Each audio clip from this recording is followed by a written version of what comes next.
முக்கியமானதுன்னு பாத்தீங்கன்னா ஜிடிபியினுடைய full form என்னன்னு பாத்தீங்கன்னா கிராஸ் டொமஸ்டிக் ப்ராடக்ட். பண்டங்கள் எதை சொல்லுவோம்? தொடக்கூடிய பொருள்களை பண்டங்கள் அப்படின்னு சொல்லுவோம். சேவை நடவடிக்கைகளை பணிகள் அப்படின்னு குறிப்பிடுவோம். அப்போ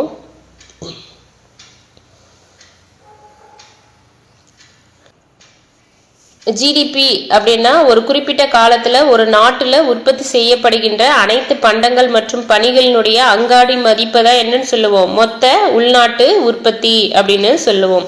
மொத்த உள்நாட்டு உற்பத்தி GDP is equal to C plus I plus G plus X minus M.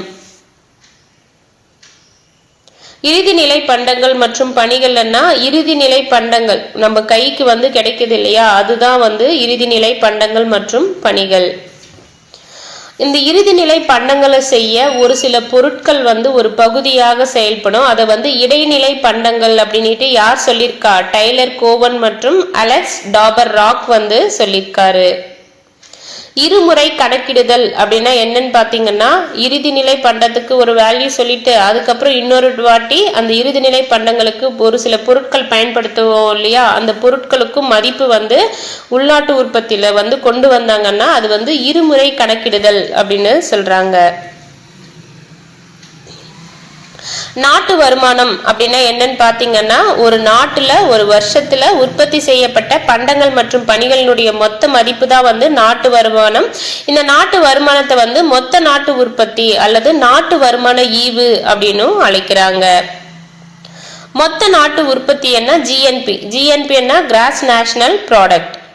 மொத்த நாட்டு உற்பத்தி என்றது என்னன்னு பாத்தீங்கன்னா GNP is equal to GDP plus NFIA. GDP என்ன நம்மளுக்கு தெரியும், C plus I plus G plus X minus M பண்ணிட்டு ஜிஎன்பியில் அடிஷ்னலா என்ன ஆட் ஆகும்? அப்ராட்ல இருந்து வரக்கூடிய இன்கமும் ஆட் ஆகும். என்எஃப்ஐஏன்னா net factor income from abroad. அப்ராட்னா வெளிநாடு. ஸோ எல்லாருக்கும் தெரியும், பார்த்துக்கோங்க. மொத்த உள்நாட்டு உற்பத்தி என்ன? ஜிடிபி. நம்ம இந்தியாவினுடைய புவியியல் எல்லைக்குள்ள உற்பத்தி செய்யப்படுகின்ற பண்டங்கள் மற்றும் பணிகளினுடைய மதிப்பு தான் மொத்த உள்நாட்டு உற்பத்தி. நிகர நாட்டு உற்பத்தி என்ன? என்என்பி. என்என்பி என்ன? Net national product. மேல கிராஸ் நேஷனல் ப்ராடக்ட் பார்த்தோமா, கிராஸ் நேஷனல் ப்ராடக்ட்ல இருந்து தேய்மானத்தை கழிச்சோம்னா என்ன கிடைக்கும்? நம்மளுக்கு என்என்பி நிகர நாட்டு உற்பத்தி கிடைச்சிரும். மொத்த நாட்டு உற்பத்தி என்ன? Gross national product. Gross national ப்ராடக்ட்ல இருந்து தேய்மானம் கிடைச்சா என்என்பி நெட் நேஷனல் ப்ராடக்ட் நிகர நாட்டு உற்பத்தி கிடைச்சிரும். நிகர உள்நாட்டு உற்பத்தி அப்படின்னா என்டிபி. என்டிபி என்ன? Net domestic product. Net domestic product எதுல இருந்து கழிக்கணும்? அந்த மொத்த உள்நாட்டு உற்பத்தி. கிராஸ் டொமஸ்டிக் ப்ராடக்ட்ல இருந்து தேய்மானம் கிடைச்சா நெட் டொமஸ்டிக் கிடைச்சிரும். டொமஸ்டிக் அந்த மொத்த டொமஸ்டிக்ல இருந்து தேய்மானம் கழிச்சா அந்த நிகர உள்நாட்டு உற்பத்தி கிடைச்சிரும். ஈஸி தான், அது தெளிவா பார்த்துக்கோங்க. தலா வருமானம்னா per capita income is equal to நாட்டு வருமானம் டிவைடட் பை மக்கள் தொகை. முதல்ல வறுமையும் பிரிட்டனுக்கு ஒவ்வாத இந்திய ஆட்சியும் என்ற புத்தகத்துல தனிநபர் வருமானத்தை பற்றி பேசியவர் யாருன்னா தாத்தாபாய் நவ்ரோஜி. எந்த காலகட்டத்துல சொல்லியிருப்பாருன்னா 1867ல 1868ல.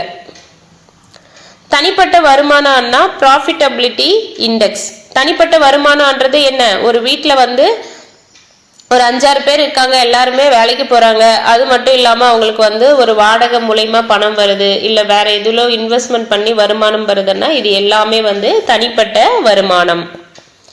செலவிட தகுதியான வருமானம்னா இப்ப நம்மளுக்கு ஒரு வருமானம் வந்தா அதுல ஒரு பர்டிகுலர் அமௌண்ட் செலவு பண்ணும் இல்லையா, அதுதான் செலவிட தகுதியான வருமானம். டிஸ்போசபிள் பர்சனல் இன்கம்னா அந்த தனிப்பட்ட வருமானத்துல இருந்து நம்ம கட்டக்கூடிய டாக்ஸ். கவர்மெண்ட்டுக்கு இப்போ சேலரிட் பர்சன் எல்லாருமே பாத்தீங்கன்னா டாக்ஸ் பே பண்ணுவாங்க, நேர்முக வரி. ஸோ அப்படி அதை கழிச்சோம்னா வர்றதுதான் டிஸ்போசபிள் பர்சனல் இன்கம், டிபிஐ. ஜிடிபின்னா நம்மளுடைய நாட்டின் எல்லைக்குள்ள ஒரு வருஷத்துல உற்பத்தி செய்யக்கூடிய பண்டங்கள் மற்றும் பணிகளின் அங்காடி மதிப்பு தான் ஜிடிபி.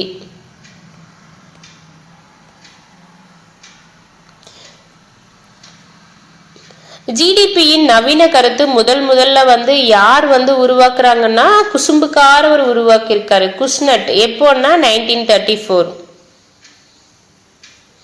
மொத்த உள்நாட்டு உற்பத்தியை கணக்கிடக்கூடிய முறைகள் வந்து பாத்தீங்கன்னா செலவின முறை. செலவு பண்றது மூலமாவும் என்ன பண்ணலாம், மொத்த உள்நாட்டு உற்பத்தியை வந்து நம்ம கணக்கிட முடியும். அதற்கான ஃபார்முலா வந்து பார்த்துக்கோங்க, y is equal to c plus i plus g plus export minus import. அடுத்து வருமான முறை. வருமானம்னா கூலி, வாரம், வட்டி, லாபம் அதெல்லாம் வந்து வருமானம். மதிப்பு கூட்டு முறை. மதிப்பு கூட்டு முறை என்ன எப்படி இருக்கும், இறுதி பண்டம் equal to அதனுடைய இடைநிலை பண்டங்கள் அதனுடைய வேல்யூவும் வந்து எப்படி இருக்கும், ஈக்குவலா வந்து இருக்கும். சோ இந்த பாக்ஸ் பாருங்க, மதிப்பு கூட்டுமுறை டீ தூள் பிளஸ் பால் பிளஸ் சர்க்கரை இஸ் ஈக்குவல் டு தேநீர். இடைநிலை பண்டங்களும் இறுதி பண்டமும் சமமா வந்து இருக்கும். இடைநிலை பண்டங்களின் மொத்த மதிப்பு இஸ் ஈக்குவல் டு இறுதி பண்டத்தின் மொத்த மதிப்பு. அடுத்து வந்து ரீகேப் பார்ப்போம்.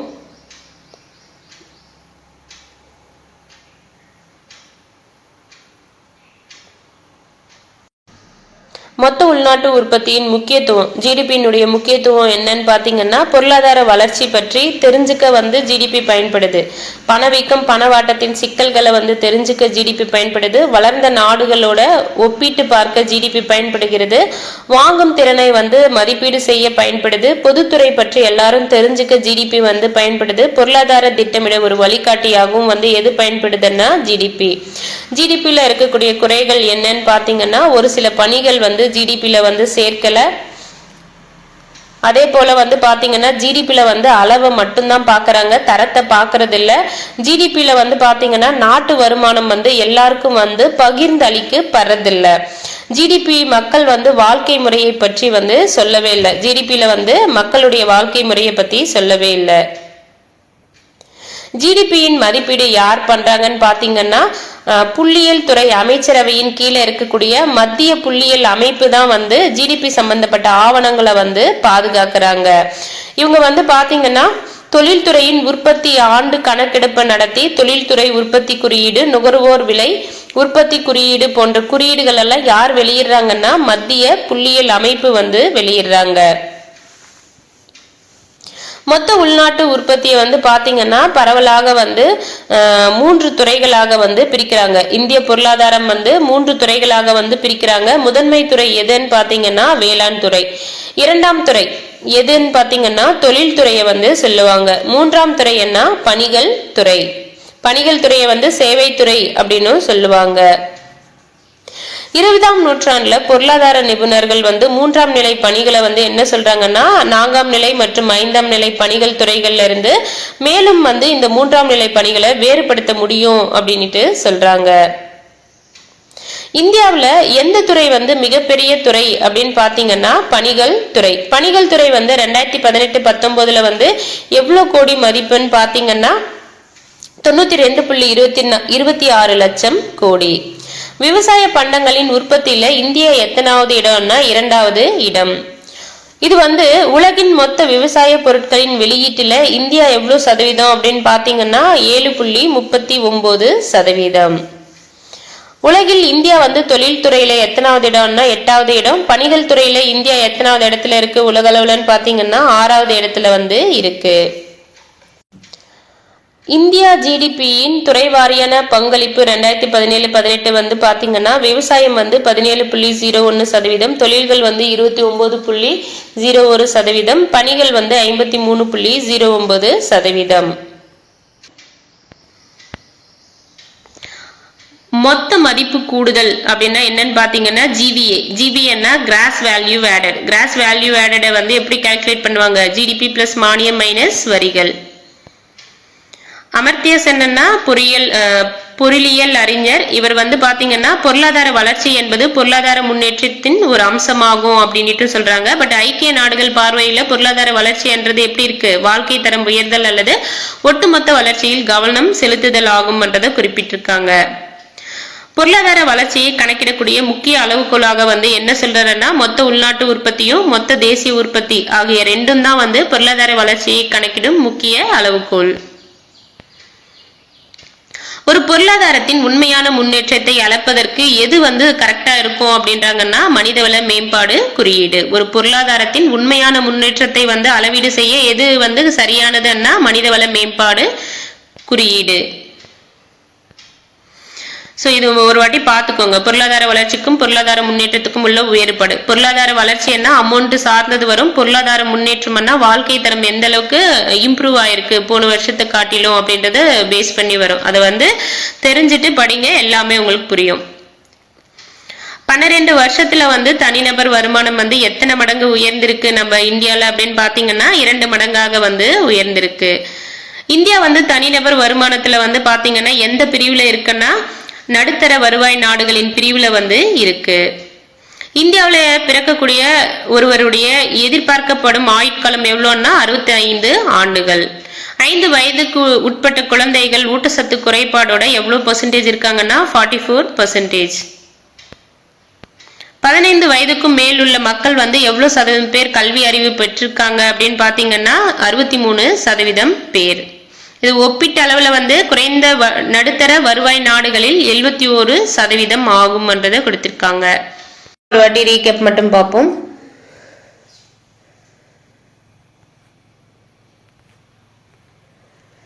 இந்தியாவில் முன்னேற்றத்தை ஆதரிக்கக்கூடிய காரணிகள் அப்படின்னு பாத்தீங்கன்னா 35 வயதிற்கும் உட்பட்டவங்கள உழைக்கக்கூடியவங்க எத்தனை பேர் இருக்காங்கன்னா 700 மில்லியன் பேர் இருக்காங்க. கடந்த 2 சகாப்தங்களாக உழைக்கும் வயது மக்களின் பங்கு எவ்வளவா இருந்திருக்கு 58%இருந்து 64% உயர்ந்துள்ளது.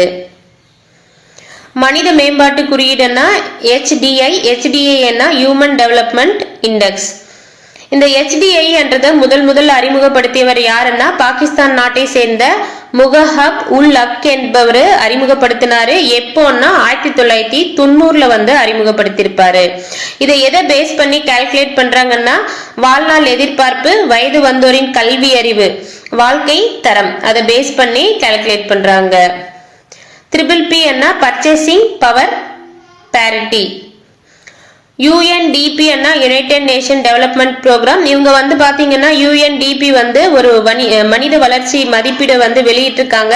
அதுல இந்தியா 189 நாடுகள்ல எத்தனையாவதாக இருக்குன்னா 130ஆவதாக இருக்கு. இந்தியா 1990ல இருந்து 2017 வரைக்கும் HDI பாத்தீங்கன்னா 0.427ல இருந்து 0.640 அதிகரிச்சிருக்கு. இது கிட்டத்தட்ட 50% அதிகரிச்சிருக்குன்றத சொல்றாங்க. உலகளாவிய மென்பொருள் வணிகங்களுக்கான ஒரு மையமாக எந்த இடம் வளர்ச்சி பெற்றுட்டு வருதுன்னா பெங்களூர். மென்பொருள்னா சாஃப்ட்வேர். அடுத்து மொத்த தேசிய மகிழ்ச்சி பாருங்க GNH சொல்லுவாங்க, கிராஸ் நேஷனல் ஹாப்பினஸ். இந்த வார்த்தையை முதல்ல உருவாக்கியவர் யாருன்னா பூட்டான் அரசரான ஜிகமே சிங்கே வாங்ஹக் என்றாரு. 1992ல உருவாக்கி இருப்பாரு. இவர் பாத்தீங்கன்னா பம்பாயில எந்த பத்திரிகைக்கு நேர்காணல்ல சொல்லியிருப்பாருன்னா பினான்சியல் டைம்ஸ். அதுல இன்னொன்னு என்ன சொல்லியிருப்பாருன்னா GNPயை விட எது முக்கியம்னு சொல்லியிருப்பாருன்னா GNH முக்கியம் அப்படின்னு சொல்லியிருப்பாரு. 2011ல ஐக்கிய நாடுகள் சபை பாத்தீங்கன்னா வளர்ச்சிக்கான ஒரு முழுமையான அணுகுமுறை அப்படின்னுட்டு எதை தீர்மானிக்கிறாங்க, மகிழ்ச்சியை தீர்மானிக்கிறாங்க. GNHன் 4 தூண்கள் என்னன்னு பாத்தீங்கன்னா நிலையான மற்றும் சமமான சமூக பொருளாதார வளர்ச்சி, சுற்றுச்சூழல் பாதுகாப்பு, கலாச்சாரத்தை பாதுகாப்பதும் மேம்படுத்துவதும், நல்ல ஆட்சி திறன். GNHன் களங்களாக எத்தனை இருக்கு அப்படின்னு பாத்தீங்கன்னா 9 அப்படின்னுட்டு கருதுறாங்க. GNHன் 9 களங்கள் என்னன்னு பாத்தீங்கன்னா உளவியல் நலன், உடல் நலன், நேர பயன்பாடு, கல்வி, கலாச்சார பன்முகத்தன்மை, நல்ல ஆட்சி திறன், சமூகத்தின் உயர்வு, சுற்றுச்சூழல் பன்முகத்தன்மை, வாழ்க்கை தரம் ஆகியவை GNHனுடைய 9 களங்கள். முதல் தொழில்துறை கொள்கை எப்ப கொண்டு வந்தாங்கன்னா 1948. புதிய பொருளாதார கொள்கை எப்ப கொண்டு வந்திருப்பாங்கன்னா 1991 LPG. பாட சுருக்கம் ஒரு வாட்டி பார்த்துக்கோங்க. மொத்த உள்நாட்டு உற்பத்தி நம்ம நாட்டினுடைய எல்லைகளுக்குள்ள தயாரிக்கப்படும் பண்டங்கள்